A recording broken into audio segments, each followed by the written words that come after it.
আসসালামু আলাইকুম। বর্ণমালা আদর্শ উচ্চ বিদ্যালয় কলেজের অনলাইন ক্লাসের অষ্টম শ্রেণীর শিক্ষার্থীদের শুভেচ্ছা। আশা করি শিক্ষার্থীরা ভালো আছো। ঈদ পরবর্তী ক্লাসে তোমাদের স্বাগতম। আমি বাংলা বিষয়ে আজকে পাঠদান করছি। আমাদের বাংলা গদ্যাংশ, পদ্যাংশ, ব্যাকরণ অংশ এবং নির্মিত অংশ শেষ হয়ে গেছে। আমাদের এই সামনে যে পরীক্ষাটা, এই পরীক্ষার যে সংক্ষিপ্ত সিলেবাস, এই সিলেবাসে আমাদের প্রায় শেষ হয়ে গেছে।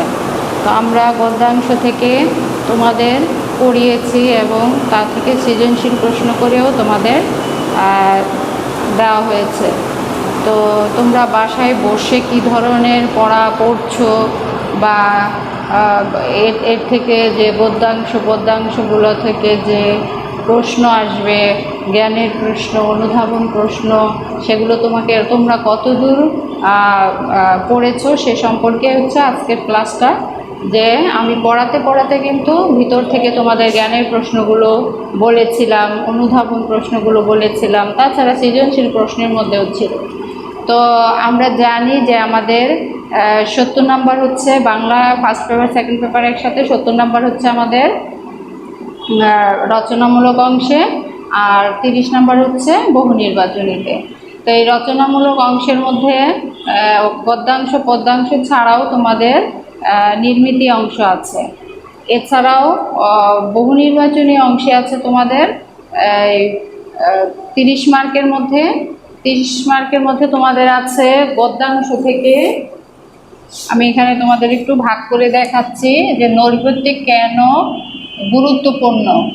গদ্যাংশ থেকে থাকবে 8টি প্রশ্ন, পদ্যাংশ থেকে থাকবে 8টি প্রশ্ন। তারপরে ব্যাকরণ ও নির্মিতি অংশ থাকবে। ব্যাকরণ ও নির্মিতি অংশ থেকে থাকবে হলো 14টি। এই হলো আমাদের 16 আর 14 30টি। এই হলো আমাদের 30টি বহু নির্বাচনী। তাহলে আমরা দেখতে পাচ্ছি যে আমাদের গদ্যাংশ থেকে 8টি, পদ্যাংশ থেকে 8টি। তাহলে গদ্যাংশের 8টি। এই আমাদের সিলেবাসটা এই পরীক্ষার জন্য ছোট, কিন্তু আমাদের সিলেবাসটা যখন আমরা বিশেষভাবে বোর্ডের পরীক্ষা দিব তখন কিন্তু সবগুলো গদ্যাংশ থেকে মাত্র 8টি প্রশ্ন। তাহলে তোমাদের প্রত্যেকটা গদ্য কিন্তু নিখুঁতভাবে পড়তে হবে। প্রত্যেকটা গদ্যাংশের লাইন থেকে অবজেক্টিভ বানিয়ে তোমাদের পড়তে হবে, কারণ কোন 8টা প্রশ্ন যে আসে এতগুলো গদ্য থেকে তোমরা জানো না, এতগুলো পদ্য থেকে কোন 8টা প্রশ্ন আসবে তোমরা কিন্তু জানো না। তাই সেই হেতু তোমাদের কী করতে হবে, একেবারে খুঁটিনাটি সব কিছু পড়তে হবে। তো সেই লক্ষ্যেই আমি আজকে একটি গদ্যাংশ থেকে আমার যেগুলো মনে হয়েছে যেগুলো তোমাদের দরকার জানা, সেই প্রশ্নগুলি নিয়েই আজকে আমি ক্লাসটা শুরু করব।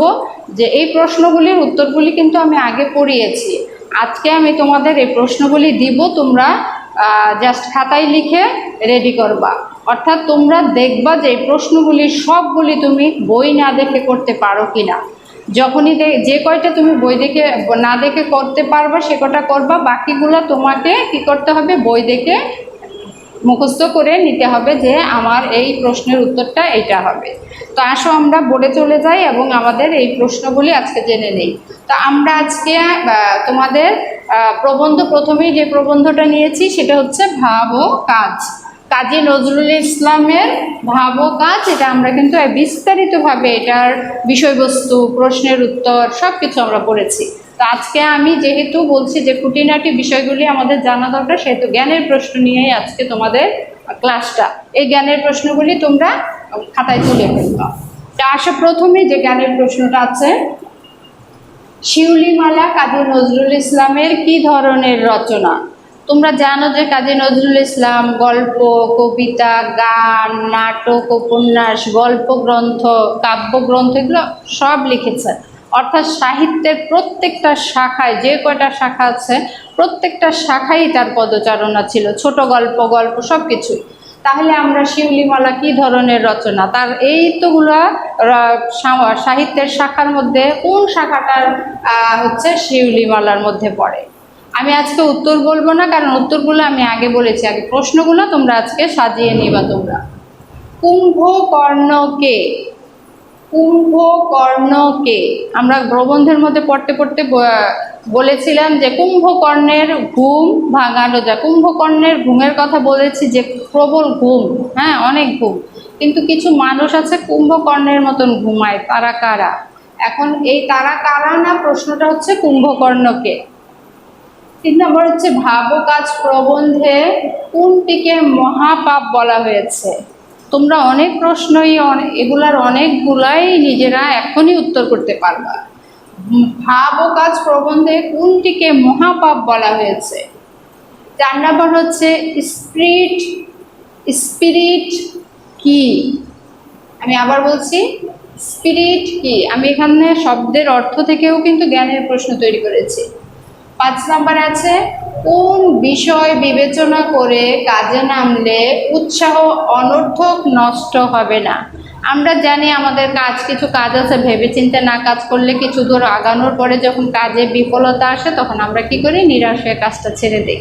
কিন্তু সেই কাজটা শুরুর আগে আমাদের কোন বিষয়টা আগে বিবেচনা করতে হবে, ভাবতে হবে। সেটাই ভেবে যদি আমরা কাজ করি কোন বিষয়টা, সে কাজে আমরা উৎসাহ হারিয়ে ফেলবো না।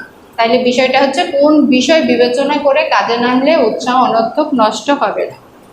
6 নম্বর কত সালে কত বছর বয়সে কাজী নজরুল ইসলাম কঠিন রোগে আক্রান্ত হন? তো আমরা জানি যে তিনি সাহিত্য সাধনায় মাত্র খুব অল্প বয়সেই, আমি এখন বয়সটা বলছি না, অল্প বয়সে তার সাহিত্য সাধনায় ছেদ করে, অর্থাৎ সাহিত্য সাধনার সমাপ্তি ঘটে। তিনি একটি দুরারোগ্য রোগে আক্রান্ত হন। সেটা কত বছর বয়সে? সঙ্গীতের ক্ষেত্রে নজরুলের সৃষ্টিকর্মগুলি কি কি?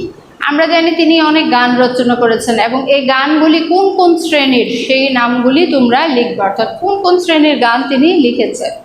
আমরা জানি আমাদের নজরুল সঙ্গীত আছে, শ্যামা সঙ্গীত আছে, গজল আছে, ইসলামী গান আছে, যে কোন কোন গানগুলি তিনি সৃষ্টি করেছিলেন। 8 নম্বর হচ্ছে পুয়াল শব্দের অর্থ কি? এটা আমি শব্দের অর্থ থেকে দিয়েছি। পুয়াল শব্দের অর্থ কি? আমাদের এখানে প্রবন্ধের মধ্যে পুয়াল কথাটা আছে। ভাবো কাজ প্রবন্ধের উৎস কি? অর্থাৎ কোথা থেকে এটি নেওয়া হয়েছে। উৎস বললে অনেকে বোঝো না, আবার যদি বলা হয় যে কোথা থেকে নেওয়া হয়েছে সেটা বোঝো। সেটা আর এটা একই, যে ভাবো কাজ প্রবন্ধের উৎস কি? মানুষকে উদ্বুদ্ধ করার জন্য কিসের গুরুত্ব অপরিসীম? অর্থাৎ মানুষকে ভালো কাজে উদ্বুদ্ধ করার জন্য কোন জিনিসটার গুরুত্ব রয়েছে সেটা তোমরা লিখবা। এবার আসো, এখানে 10টা গেল। 11 নম্বর প্রশ্নের উত্তর, প্ররোচনা শব্দের অর্থ কি? আমি আবার বলছি, প্ররোচনা শব্দের অর্থ কি?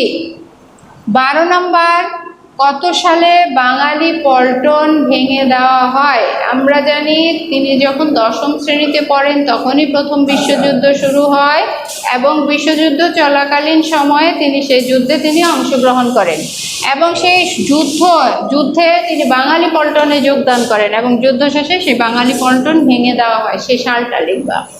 13 নম্বর, কিসের অভাবে ভালো উদ্যোগ নষ্ট হয়ে যেতে পারে? আমি আবার বলছি, কিসের অভাবে ভালো উদ্যোগও নষ্ট হয়ে যেতে পারে? 14 নম্বর হচ্ছে বিদ্রোহী কবিতাটি কোন পত্রিকায় প্রথম প্রকাশিত হয়? আমি আবার বলছি, বিদ্রোহী কবিতাটি কোন পত্রিকায় প্রথম প্রকাশিত হয়? 15 নম্বর হচ্ছে লেখক কত সালে ঢাকা বিশ্ববিদ্যালয় থেকে ডি.লিট উপাধি পান? আবার বলছি, কাজী নজরুল ইসলাম কত সালে ঢাকা বিশ্ববিদ্যালয় থেকে ডি.লিট উপাধিতে ভূষিত হন? 16 নম্বর, কত সালে কাজী নজরুল ইসলাম 21শে পদকে ভূষিত হন? আমি আবার বলছি, কত সালে নজরুল ইসলাম 21শে পদকে ভূষিত হন? 18 নম্বর, কর্পূর শব্দের অর্থ কি? আমি আবার বলছি, কর্পূর শব্দের অর্থ কি? 19 নম্বর, লেখক কোথায় চুরি করতে নিষেধ করেছেন? আমরা এটা প্রবন্ধের মধ্যে পড়েছি যে লেখক কোথায় চুরি করতে নিষেধ করেছেন। এই চুরি কি ঘরে শীত কেটে চুরি না, এটা হচ্ছে মানবতার কথা বলা হয়েছে, যে লেখক কোথায় চুরি করতে নিষেধ করেছেন। 20 নাম্বার হচ্ছে যিনি ভাবের বাঁশি বাজিয়ে মানুষকে জাগিয়ে তুলবেন তাকে কেমন হতে হবে। আমি আবার বলছি, যিনি ভাবের বাঁশি বাজিয়ে মানুষকে জাগিয়ে তুলবেন তাকে কেমন হতে হবে। তাকে কি আমার মতো বা অন্য কারোর মতো 10 জনের মতো হলেই হবে না, তাকে একটু বিশেষ ধরনের হতে হবে। সেটা কি? 21 নাম্বার, 10 চক্রে ভগবান ভূত কি? 10 চক্রে ভগবান ভূত কি? তোমরা মনে করতে পারো 10 চক্রে ভগবান ভূত, এটা তো জ্ঞানের অনুধাবন প্রশ্ন, ম্যাডাম আবার এখানে দিল কেন? হ্যাঁ, সেটা যখন আমরা অনুধাবনে যাব তখন কিন্তু আমরা বিস্তারিত আলোচনা করব। কিন্তু এখানে আমি বলছি যে 10 চক্রে ভগবান ভূত কি, শুধু এতটুকু লিখলেই হবে। অর্থাৎ এটাকে জ্ঞানের প্রশ্নের মূল কথাটা যে সেটা লিখলেই হবে, এটা বিস্তারিত যাওয়া লাগবে না। 22 নাম্বার, মৃত্যু ক্ষুধা নজরুলের কি ধরনের রচনা? মৃত্যু ক্ষুধা নজরুলের কি ধরনের রচনা? আমি আগেই বলেছি যে কাজী নজরুল ইসলাম সাহিত্যের সবগুলি শাখায় বিচরণ করেছেন, এবং এই শাখাগুলির মধ্যে মৃত্যু ক্ষুধা হচ্ছে কোন ধরনের শাখা। 23 নাম্বার হচ্ছে লেখক আমাদের দেশকে কেমন দেশ বলেছে। আবার বলছি, লেখক আমাদের দেশকে কেমন দেশ বলেছে। এই প্রশ্নগুলি কিন্তু আমি ভিতর থেকে রিডিং থেকে বানিয়ে দিয়েছি, তোমরা খুঁজে খুঁজে বের করবা আর বইটা দাগিয়ে সুন্দর করে প্রশ্নের উত্তরগুলি পড়ে নেবা। আমাদের ক্লাসটা আমরা আজকে এখানে শেষ করছি। আগামী ক্লাসে আবার আরেকটি প্রবন্ধ নিয়ে এইভাবে খুঁটিনাটি প্রশ্নগুলি নিয়ে তোমাদের সামনে হাজির হব। সেই প্রত্যাশায় সবাই ভালো থাকো, সুস্থ থাকো। আল্লাহ হাফেজ।